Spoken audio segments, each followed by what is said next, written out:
यानंतर बघूयात अयोध्येतल्या बातम्या। अयोध्येतील राम मंदिराच्या लोकार्पण सोहळ्याला अवघे 7 दिवस बाकी। सोहळ्याची तयारी अंतिम टप्प्यात। संक्रांतीचा खरमास संपताच विविध पूजा आणि धार्मिक कार्यक्रम सुरू होणार।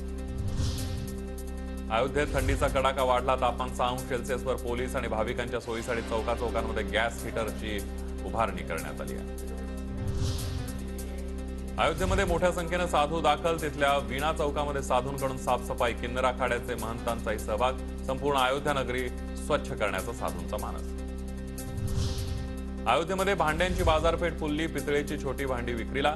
कलश, कमंडलू यासारख्या भांड्यांवर श्रीराम आणि अयोध्या, श्रीराम जन्मभूमी असा उल्लेख। या भांड्यांना मोठी मागणी।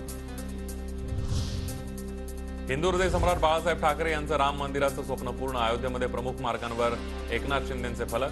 मोदी रामाला वंदन करतानाचा फलकावर फोटो। तसंच बाळासाहेब ठाकरे, धर्मवीर आनंद दिघे, उत्तर प्रदेशचे मुख्यमंत्री योगी आदित्यनाथ, जेपी नड्डा, अमित शहा यांचेही फोटो।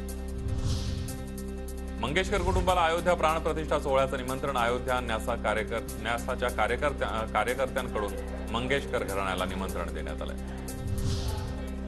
अयोध्येतील प्रमुख मार्गांवर झळकले मुख्यमंत्री शिंदेंचे बॅनर। बॅनरवर मोदी रामाला वंदन करतानाचा फोटो। सोबतच बाळासाहेब ठाकरे, आनंद दिघे, अमित शहा, जेपी नड्डांचाही फोटो। अयोध्येतील रामाच्या प्राणप्रतिष्ठा सोहळ्याचं जेजुरीच्या खंडोबा विश्वस्त मंडळाला निमंत्रण। विश्व हिंदू परिषदेचे प्रांत मंत्री संजय मुद्राळेंनी गडावर येऊन दिलं निमंत्रण।